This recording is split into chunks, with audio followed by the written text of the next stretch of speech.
Welcome to Crochet Bob. Today I want to show you how to do the half double crochet stitch. I'll start by showing you how to on off of a basic chain.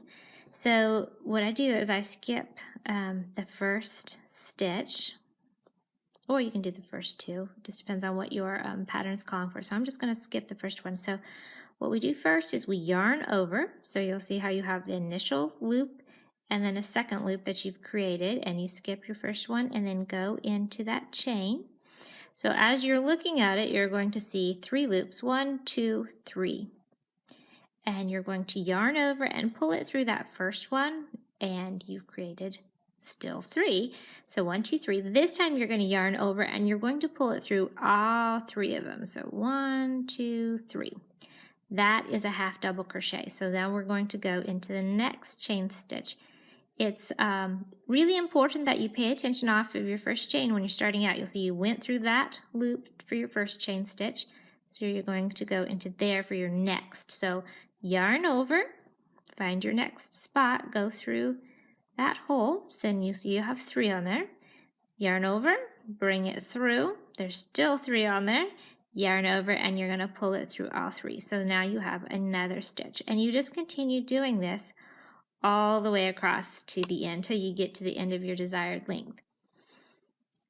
It's not a bad idea just to practice it just on a little swatch, just to get the feel of it before doing an actual project.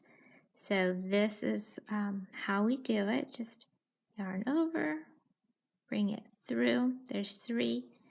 Take it through all 3. Yarn over, put it through the next chain, take it through 1, and then take it through 3. And that is how you have a half double crochet stitch. Now it's important to know that if you have a pattern that calls for a half double crochet, they're going to use the abbreviation HDC. And that's what you will see in a pattern when they want this particular stitch. And if you get lost or are counting and going back to recount your stitches, it's pretty easy. You can count it. It's almost like a braid where you can see this is 1, 2, 3, 4, 5, and 6. We have 6 stitches here. So I will now show you how to do it. If you've already going and you're coming back across, it's good to know how to do that also, because it's pretty much the same. The one thing you'll notice that's different is when you yarn over and you push it through that next spot, what I want to show you is that because it's a braid, it almost looks like 2 pieces there. It is 2 little strands of yarn, but that still just counts as 1. So you have 1, 2, 3 loops. So it'll look a little bit different, but don't be confused by that. And then just yarn over. So you take off that initial one, still have 3, yarn over, pull it through those 3.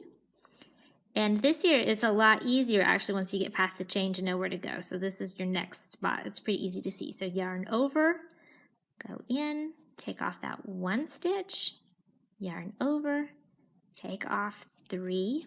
And it's important, I know when my girls started, they were forever missing that final stitch. So their work just kept on getting smaller and smaller and smaller. So it's important to remember to get that final stitch in there, to work it in. Sometimes they're a little bit tricky depending on how tight you did it, but yarn over, pull it through, you have 3, pull it through those 3. And now when you want to turn your work, you're going to just do 2 chain stitches. So you're going to go 1, 2, and then turn it around, yarn over, and this is considered your first stitch. So I would go into here, because that's your second stitch. You can kind of see how it matches up with this. Here's the 1 stitch. So this chain here is your first stitch. Here's your second stitch, and this is where you're making it. So yarn over, go through. I'll show you that. Bring it through. So there's 3. Yarn over and take it through. And then you just continue on with your project. And it's pretty easy. So this is what it looks like. Thank you for watching.